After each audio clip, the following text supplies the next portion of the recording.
Eu sou Fernando Freitas, eu sou médico e dentro da medicina, eu comecei a querer entender o que faz o indivíduo ficar doente. Hoje em dia tem tanta coisa de doença, não para de falar de doença, né? Aí fica assim, o que faz o indivíduo ficar doente?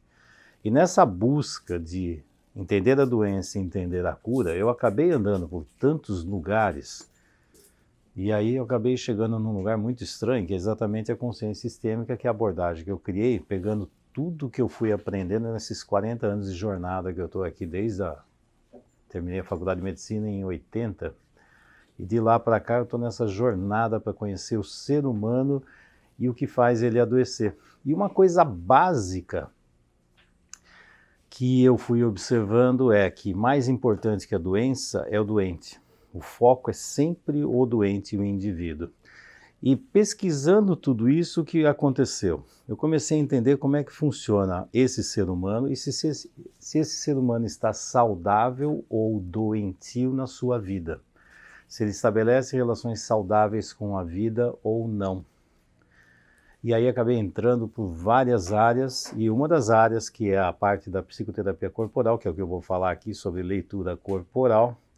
Uma das várias áreas dessa psicoterapia corporal foi começar a compreender que esse ser humano, na sua história de vida, por tudo aquilo que ele passa na vida dele, toda a história dele está construída e escrita no corpo que ele tem. Aqui eu estou vendo um monte de histórias escritas nos corpos de vocês. Tudo que você passa por experiência de vida está escrito. E aí o que acontece? Aí eu comecei a observar que o corpo é uma grande fonte de informações. Se você vai no médico, o médico vai lá, examina você, ele vai fazer o quê? De repente ele vai assim, vamos pedir um exame, vamos fazendo uma ressonância, deixa eu ver essa coluna como é que está, fazer uma tomografia, uma ressonância, ultrassom, exame de sangue, exame de urina, exame de seja lá o que for. Para que ele pede esse monte de exames? Para entender melhor e pegar informações que eu não consigo pegar daqui na conversa e às vezes até no exame clínico que eu tenho com a pessoa. E aí, de repente, eu descubro um universo de informações que é o corpo. O corpo traz uma quantidade absurda de informações e a maioria das pessoas não tem a mínima noção. Até para vocês, por exemplo, quando vocês estão estabelecendo uma negociação, vendendo, conversando com clientes, o corpo está lá agindo o tempo inteiro, dando informações, e as pessoas muitas vezes não têm noção. Entra um cliente, dependendo do cliente que entra, se você olhar para ele e falar, opa, esse cliente eu não posso nem dar a mão para ele. Porque se eu der a mão para ele, ele vai se sentir desconfortável. O outro, eu tenho que abraçar e ficar mais um pouco, que para esse é interessante. Então, assim, o que vai fazer com que essa pessoa que entrou aqui vai se sentir confortável na relação comigo. E cada pessoa é diferente uma da outra. Se eu olhar, vem uma cliente, por exemplo, que tem um traço, vou falar termos técnicos, mas os termos técnicos não guardem muito, não. Se tem um traço esquizoide, essa pessoa tem dificuldade de contato. Para ela, a distância que ela estabelece, que é saudável, que é boa para ela, é uma distância maior. Então, com esse tipo de cliente, eu sei que esse cliente é mais racional. Se eu for vender alguma coisa, eu tenho que fazer isso aqui, trazer para a cabeça. Não adianta falar que aquilo é gostoso, gostoso não esquisito. Para que serve isso? O que é importante? Para que eu vou querer uma coisa dessa? Então, para esse indivíduo, por exemplo, só de olhar para o corpo dele, eu tenho noção de como eu vou lidar com essa pessoa. Por quê? Porque no corpo dele está escrito. Se eu, como médico ou terapeuta, eu olho, eu sei de onde veio o trauma. Então, por exemplo, se essa pessoa tem uma dificuldade e vem para a terapia, que nem vai lá para a Jacilene, olhando, eu já tenho, só de olhar aqui eu já vejo, já sei, aqui o trauma é no mundo intrauterino, isso aqui teve um problema lá no período da gravidez com a mãe, ou ali no período do nascimento fez a transição, saiu daqui e veio para cá. Com certeza é aqui, eu já sei que a dinâmica é aqui. Eu pergunto para a pessoa, ela vai me falar? Não, mas o corpo dela já me disse, eu já sei. Essa pessoa vai ter dificuldade de contato, frequentemente ela vai ter que colocar um monte de barreiras para se relacionar com o outro, barreiras, uso de óculos, não consegue enxergar direito, está cheio de problemas de alergia, porque qualquer coisa que chega incomoda, então ela vai desenvolver uma série de doenças, e tudo por quê? Porque tem um trauma emocional infantil escrito no corpo dela e eu sei que ela se organizou na vida em cima daquele trauma, para que esse trauma não incomode durante a vida, só que esse trauma ainda está presente. Se ela veio para se tratar, eu vou tratar o trauma. Agora, se ela veio para fazer negócio comigo, eu tenho que aprender a conviver e lidar com essa pessoa pela característica que ela tem. Então, quando você olha um corpo de uma pessoa, ela já te dá muitas informações. Então, se vem um que tem uma característica mais oral. Se a característica mais oral, o olhar dele é um olhar meio de pidão, geralmente ele vem com a boca mais para frente, ele vem querendo fazer contato. A tendência dele é ficar cada vez mais perto de mim. O outro fica longe, esse aqui fica perto. A tendência é de tocar, de encostar, e se possível ficar agarrado e abraçado o tempo todo. O que é isso aqui? Eu já sei.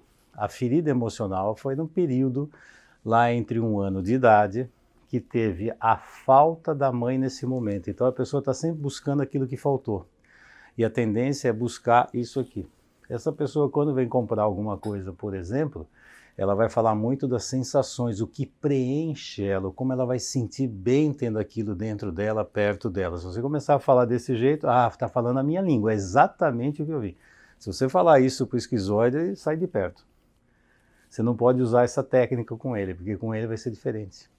Por quê? Porque a dinâmica dele é outra. O que me preenche, o que eu quero. A tendência dele é fazer assim, ó. Tanto é que essas pessoas, se vão numa loja, aquelas que você faz de tudo para ela tocar em algo. Se vai vender essa bolsa, empresta essa bolsa. Faz de tudo para encostar. A hora que encostar, fica difícil soltar. Porque se soltar, vai sentir que está abandonando e está perdendo. Então, se encostou, vai ser difícil tirar. Não sei se você já viu, tem vários truques de loja que é assim, né? Faz o cliente tocar. Porque a hora que tocar, se soltar é como se estivesse perdendo. Fala, mas isso aqui é meu agora. Porque se encostou é meu. Então é um truque. Então aqui, segura. Então, esse cliente que tem essa característica, ele tem uma linguagem diferente, ele fica mais perto. Se você oferecer, então, um cafezinho, alguma coisa para ele comer, ele não sai mais. Ele vai ficar lá. É verdade, porque vai. O outro não. O outro ele vai ver se tem, de repente, uma obra de arte, que ele é mais criativo, ele vai olhar algumas coisas. Isso vai fazer ele se sentir bem. Mas olhando e vendo de longe, não interagindo tão próximo. Esse outro não. Que eu falei, esse é diferente. E assim vai, existem tantas características, e se você começar a ver, individualizar aquela pessoa, você sabe de que forma você pode interagir para ter mais resultados. Por exemplo, quem vai se dar bem para falar inglês? O oral, porque o indivíduo oral ele adora falar, ele adora se comunicar. E ele precisa se comunicar para o outro ouvir. Aliás, fala que é uma beleza. Fala. E ele está num lugar que não consegue falar, dá um desespero. Então, pelo amor de Deus, precisa aprender inglês, porque eu preciso falar, eu preciso comunicar. Então, excelente cliente. Só tem um problema, o oral geralmente tem dificuldade para pagar, tá? Geralmente ele não paga, ele quer muito, mas ele nunca tem para pagar. Então assim, você vai ver, é uma característica que mas e aí você vai vendo, são perfis, né? Quando você começa a ver o perfil daquela pessoa, você vai ver o que você pode interagir para que essa relação seja boa para os dois lados. E de que forma você estabelece essa relação? Do mesmo jeito, quando estabelece uma relação afetiva, vai fazer um casamento, é a mesma coisa. Cada um tem um perfil, cada um tem um jeito, tem valores diferentes, tem uma forma de olhar para a vida diferente. Então, isso aqui são características que eu vejo escrito no corpo. Agora, o corpo é só isso? Não, o corpo não é só isso. Cada um aqui está sentado de um jeito. Cada um tem uma forma. As mãos estão fazendo uma coisa, se pudesse olhar os pés, ia ser muito interessante. Sabe que quem mais fala a verdade é o pé, sabia? O pé é o que está mais longe da cabeça, exatamente. Ele é o que fala mais a verdade, que a gente tem menos controle sobre ele. Aí você vê a relação entre as pessoas. Aí você vê se aquela relação está boa ou se não está boa. Não precisa nem escutar, é só ver, é uma comunicação, não é? Aí você olha. Como é que você sabe que tem duas pessoas e que aquela relação está boa? Fala, ali está interessante. E aí olha a outra e fala, ali o negócio está pegando, o negócio não está bom não. Tem algo errado lá, quer ver? Por favor. Existe uma coisa que chama espelhamento. Quando você vê uma dinâmica E aí, de repente, você vê a pessoa muito parecida, no mesmo jeito, a cabecinha, como se estivesse olhando para um espelho, significa o quê? Isso aqui é uma técnica até de paquera também, tá? Sim. Tá. Então você faz um espelhamento. Então você faz uma dinâmica de espelhamento corporal. Mas também tem vários tipos de espelhamento. Tem um espelhamento verbal. Então, de repente, as palavras que ela utiliza, quando eu conversar, eu vou usar as mesmas palavras. Então, assim, até a palavra, ela falou alguma palavra que é interessante, que é um vocabulário interessante, eu também começo a usar. O que vai acontecer? A mente dela vai se alinhando à minha e nós dois estamos falando a mesma coisa, estamos do mesmo jeito. Significa, essa conversa está interessante. Aí você pode fazer até um teste, você movimenta um braço e observa ver se o outro movimenta. Se movimentar, a coisa está interessante. Para estabelecer esse vínculo, entendeu? E aí você pode ver também distância. Conforme você vai avançando, vai pondo distância, você vai ver qual é a reação que o cliente faz. Por exemplo, se for um cliente, essa postura aqui não é legal. Por que não é legal? Porque isso aqui é um enfrentamento. Quem vai adorar isso aqui é oral. Porque oral é assim, só existe você e eu, cada vez mais, meu Deus, é tudo para a minha vida. Então ele vai fazendo isso, é interessante, aí vai, e pega, e gruda, e vai. Quanto mais contato tiver, melhor, porque é uma carência que ele tem, é o que ele busca lá. Mas isso aqui é bom por oral, mas é só por oral. Quando você vai estabelecer uma relação com alguém, seja um cliente, nunca fique aqui de frente a frente. De preferência, fica um pouco assim, ó. E aí você pode colocar alguma coisa que nós dois estamos olhando juntos, mas o foco é aqui. Mas aqui dá um alívio melhor. Tanto é que, por exemplo, ela estabeleceu o pé para cá, ó. Se ela coloca o pé para cá, é porque tem um desejo, tem um aqui, mas tem um outro querendo escapar e ir embora. Por quê? Porque ela está desconfortável nesse lugar. E aí quando ela passa a mão aqui na cabeça, é uma barreira. Fala, meu Deus, não queria estar aqui, assim, Fernando me pega, faz cada coisa comigo. Isso aqui é um método de barreira, então eu ponho mão, alguma coisa para bloquear essa história. Então, não sei o porquê nessa hora deu vontade de mexer na cabeça, deu vontade de mexer. O que é? A mão faz uma barreira. Pode sentar, pode sentar. O pé dela já falou, o pé vai para sentar. Então, pé é uma coisa interessantíssima. Então, todo mundo que trabalha com leitura corporal acha que vai ficar tudo aqui, né, no rosto, né? O rosto fala um monte de informações, só que o rosto carrega muitas máscaras. Quando o cliente vem, ele sempre põe uma máscara. E é interessante, quando ele põe uma máscara para você, ele veio com aquela máscara, deixa eu ver o que ele quer que eu veja. Mas eu também estou prestando atenção naquilo que ele não quer que eu veja.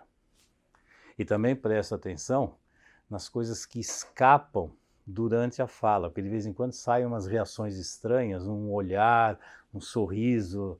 Isso aqui o Paul Ekman, que é especialista em microexpressões faciais, ele fala assim, você fica prestando atenção nas emoções que escapam.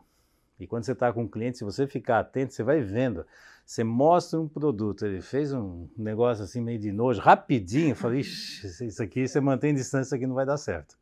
Você já percebeu, ele fala, é legal, mas ele já fez aquela reação, já fez microsegundo, você fala, isso aqui não vai dar. Troca, muda a estratégia, mostra outra coisa, porque ele já mostrou que aquilo lá ele não quer. Mas ele vai falar, é legal, tal, mas é máscara, né? Mas percebeu que aquilo não vai. Pegou outra coisa, veio um sorrisinho, rápido assim, mas eu não posso mostrar que eu estou interessado. Mas apareceu, aqui tem interesse. Então são dinâmicas que você vai observando. Por quê? Porque o corpo é um campo de informações, mas é tão grande, que até fala assim, as pessoas às vezes não são alfabetizadas no corpo, e o corpo está dizendo tudo. Você vê isso em criança, a criança está o tempo todo passando informações. A criança é extremamente corporal, e aquele corpo conta história. E tem gente que não enxerga. Outro dia eu estava atendendo uma criança aqui. Aí ela vem a criança e o que eu estou analisando na criança? Aí os pais estavam achando que eu estava prestando atenção no que ela estava falando. Não, eu prestei atenção nos pés, ela ficava e pulava, ela tinha uma excitação nas pernas, uma espontaneidade, a forma como ela ia, tinha os movimentos abertos. Eu falei, e os pais estavam preocupados com o quê, né?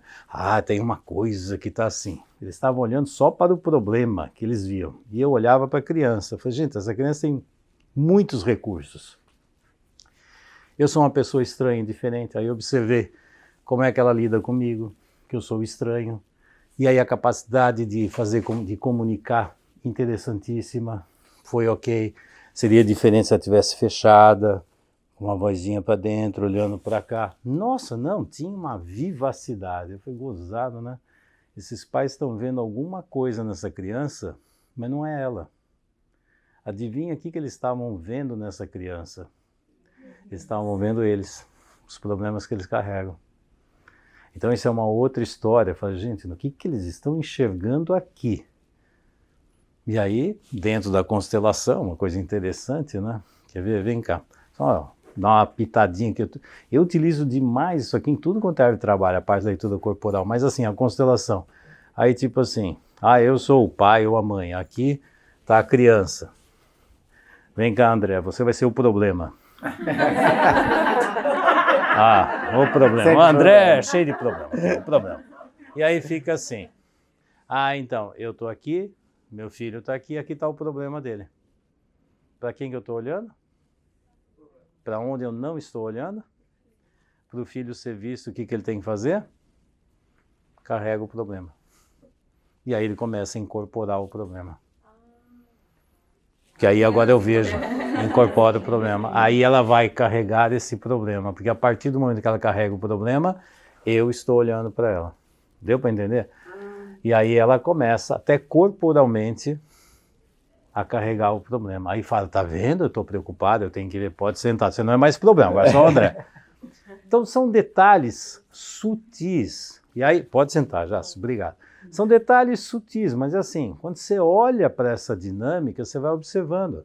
Do mesmo jeito, por exemplo, eu vou falar assim, tá lá, quando eu tenho família, do mesmo jeito, pegar a criança, os pais começam a falar, vamos falar de uma coisa, aí observa a criança fazendo o quê? Se fechando. Como é que essa informação chega até lá? E qual é a reação da criança quando os pais estão falando isso? Do mesmo jeito eu posso ver, não precisa ser criança, pode ser adolescente, pode ser até adulto. Já é o casal, quando um falou alguma coisa o outro, começa a ficar, cresceu aqui, começa a ficar com raiva, começa a ficar... Essa reação vai me contando dados do que está acontecendo dentro do indivíduo. Então, gestos, expressões, posturas, o que eu faço com mão, o que eu faço com pé, naquele momento, o que eu estou observando? Como é que a mente da pessoa está funcionando? Como é que o mundo emocional dessa pessoa está avançando? Ela está se abrindo ou ela está se fechando? Ela está se aproximando ou ela está se afastando? Ela está ficando em direção a mim ou está fazendo um movimento de distanciamento? Então, todas essas dinâmicas de aproximação e afastar, tem uma técnica de leitura corporal que chama proxêmica, que fala exatamente disso, a distância que você coloca. Então, está cheio de técnica, mas assim, tudo isso você vai observando, você está vendo o quê? Essa relação, no fundo, está confortável ou desconfortável? Se ela estiver confortável, você segue por esse caminho, ou você para. Se estiver confortável, dependendo do objetivo, você segue. Se estiver desconfortável, é a hora de você fazer o quê? Preciso mudar essa dinâmica, porque isso aqui não está indo para um lugar adequado. Para a terapia é o contrário, é engraçado. Para a terapia eu preciso entrar no desconfortável. Por quê? É onde eu estou chegando perto da dor do cliente. Se estiver confortável do começo ao fim, tem alguma coisa errada, eu não mexi na dor. Como é que eu sei que eu estou chegando à dor? Quando começa a ficar o desconfortável, mas isso aí faz parte do meu trabalho. Para chegar na dor, ele vai começar a fazer algo, mas isso é objetivo de trabalho. Mas quando você está com alguém, você vai observando a relação confortável e desconfortável. Quem traz muito isso do confortável e desconfortável é o John Navarro, que é aqui dos Estados Unidos, é um cubano aqui dos Estados Unidos, trabalhou muito tempo no FBI, trabalha demais com isso, é um especialista também. E aí ele começou a falar, preste atenção, para treinar os agentes, fala assim, preste atenção se é confortável ou desconfortável. Quando vocês estão lá, por exemplo, no aeroporto, você chegou, dependendo da reação que você fica, confortável e desconfortável diante do agente, ele vai fazer umas pesquisas para ver onde está. Aí vai ter alguma coisa aqui. E ele já suspeita que tem algo. Então, todo mundo tem um certo, mas bobeou ele vai. E se tiver muito confiante olhando, ele também suspeita, vai ter alguma coisa aqui. Porque o cara está muito assim. Tem uma máscara e tem algo aqui. Então, são dinâmicas que logo de cara você já percebe o que está acontecendo. Quando vocês vão receber um cliente ali no início do processo, esse início do processo é extremamente importante. Quais são os momentos mais importantes da relação que você tem com o cliente, por exemplo? Tem o começo, o meio e o fim. Quais são as mais importantes? Não. É o começo e o fim. O meio, que você acha que é tão importante, não é. É interessante. No começo, você precisa fazer algo para alinhar a mente dos dois para o mesmo objetivo. Senão, um está olhando para cá, outro para cá, isso aqui não vai virar nada. Se no começo a coisa não funcionou, você pode fazer o que quiser, que aqui não vai virar. Sinto muito, mas vamos começar tudo outra vez, porque não dá certo. Não funciona. A partir daí você pode fazer o que você quiser, que aquilo não vai funcionar. Só que no final, se o final também não saiu com algo que agregou e direcionou energia para um objetivo, também não funcionou. Então precisa, em palestra também é muito importante, você começa, tem que alinhar a mente de todo mundo para seguir. E no final tem que ter alguma coisa que disso aqui nós vamos para algum lugar, a chamada para ação. O que nós vamos fazer com tudo isso? Se eu estivesse vendendo um produto aqui, eu tinha que fazer o quê? Faz, o pessoal observa, chega no final, aí fica, então, nisso aqui, então, meu produto é aqui, você quer saber mais, vem cá, então, se vocês quiserem, vocês entram no meu site, tem lá, eu estou vendendo agora o Corpo Consciência, e estou mesmo, né, mas... Então, e é interessante que o meio, que é onde a gente acha que vai colocar um monte de informações, não é o mais importante nessa história. É claro que é importante ter um meio, mas se no começo começou complicado e no final não deu direcionamento, que eu pego no pé da Jace, a Jace produz um monte de coisa, mas não dá direcionamento no final, só fica, legal, sei, mas o que faz com isso? Legal, sei, mas é um trabalho que não serviu porque não direcionou. Ficou legal. Aí falamos de um tema, ficou legal, você vai para um lado, eu vou para o outro. E aí, você vendeu o seu produto? Você está associado àquele produto? Você está integrado àquilo? Não, foi uma coisa que trouxe, você foi para um lado, eu fui para o outro, eu vi um conteúdo e vou embora. E aí, não vendeu o produto. Fez com que o cliente ou a pessoa ficasse conectada com o tema, mas você não existe mais. Você é só uma portadora de tema que foi embora.